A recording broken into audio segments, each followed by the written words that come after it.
Yo, what's going on YouTube? Hope you guys are having a wonderful day today, and welcome to the Race to Division 1. Now, I know it's been a while since I've done a Race to Division 1 video, and that's because I've been recording a lot of trading footage as well as playing FIFA quite a bit to get as good at it as possible because the learning curve is a little bit higher this year. So the reason why I haven't uploaded, guys, is I'm just organizing all my footage. It's not that I'm going to stop uploading or anything like that. I've just been busy organizing everything, so I do apologize. But if you do follow me on Twitter at SmartButTV, if you haven't followed me yet, I do give you guys updates and I talk about players I'm investing in and all that good stuff. So make sure to follow me there so you know whether I'm going to upload or not in case you haven't already. Now, since it's been a while since we've done a Race to Division 1, just to remind you guys, I am in Division 3 still, and we've only lost once so far. So I think we're at 11 points starting in this episode, and once again, a 4-3-3 team. I'm going to talk a lot about formations in this episode since you guys have been asking about it quite a bit. Now,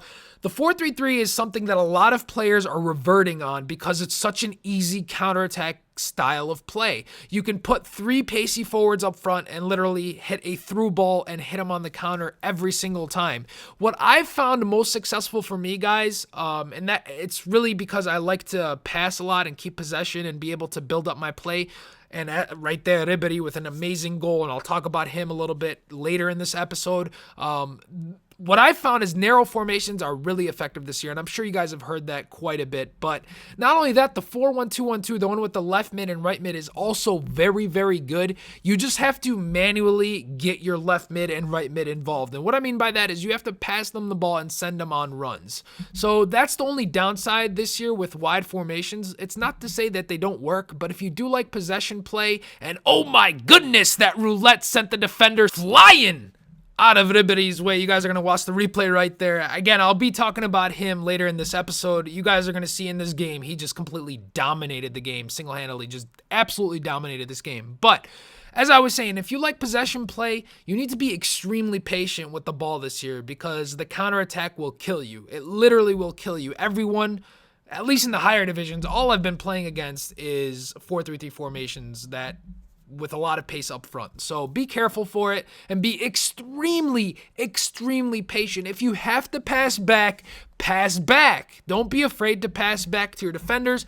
Don't be afraid to pass back all the way back to your goalkeeper. I mean, that's how you have to play this year because the counterattack is just so deadly. Now, that's not to say I haven't been stopping pace because I really have. And what I've noticed is that I just jockey now more than actually tackling the player. And that's because the tackle button this year, tackling in general, isn't as precise as it was last year. So you got to be careful. Now what I'm doing is I'm just literally jockeying in front of the player, keeping my player in front. As you guys can see, another 4-3-3 false 9. Even though I'm using the 4-3-2-1, I completely understand. But the way I play isn't really counterattack heavy. But that's why the 4-3-2-1 is good because it allows you to keep possession. You guys are going to see in this game plenty of goals where I get literally my whole team involved and I'm able to dribble around defenders and stuff like that. So the only thing is you just got to be careful when you get counterattack. That's what I'm trying to get at. And the only way you can do that as we get a corner, my first header I think I've gotten from a corner.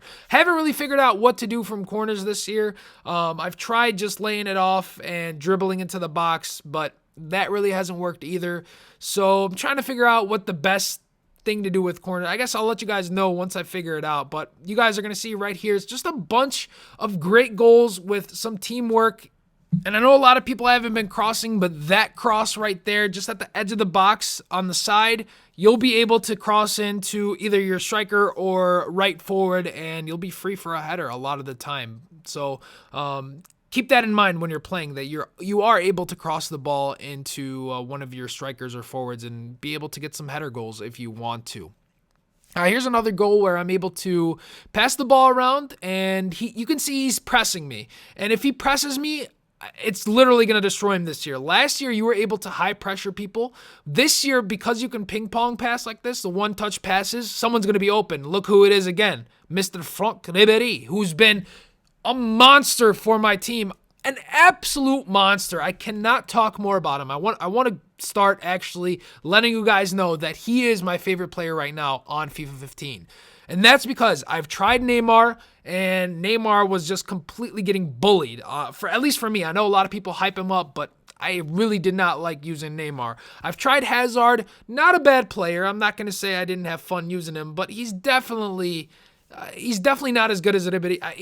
It's just, the man is a beast, man. Ribery is an animal. He does everything I need him to do. He's able to shield off defenders. He's got 5-star skills. His finishing has been really good. His curve on the ball is amazing.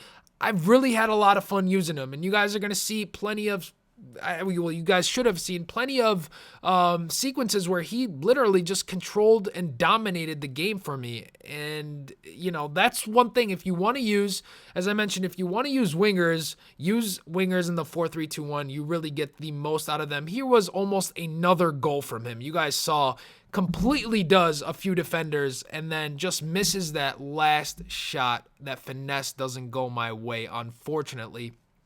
But yeah, man, he's just amazing. If you guys haven't tried him, definitely give him a shot. Benzema, I don't know, man. I liked him at first as a striker, but I don't know. He's just been off for me. Sometimes he just sits and does nothing. And again, it's just been one of those things. Again, another missed opportunity rather. But 2 games in a row, we've been able to score 4 goals, which is awesome. So I've scored 8 goals in 2 games with this team. And that leaves us, I believe, at 17 points now, which should clinch promotion and put us close. Oh, no, not yet, actually. We've got 2 games to clinch promotion. So we need at least 1 draw to get into Division 2. And then if we want to go for the title, I believe we need 2 more wins. So hopefully we get that title, just to add a little bit more coins to the coin total and see how that goes. But with that said, guys, that's going to be it for this episode. I do hope you enjoyed. If you have any questions, comments, anything like that, please leave them in the comment section below. I'll be happy to go through them. Feedback is also greatly appreciated. And then we're going to try to do a trading episode either later today, guys, or tomorrow. So I'll let you guys know on that. It will be a how to make coins episode where I go and try to trade with a club. I do have a lot more coins now. I've been trading quite a bit on my trading account. But we'll go through everything today, again, later today or tomorrow. Thank you guys for viewing. If you did enjoy it, please give it a thumbs up, and we'll see you really, really soon.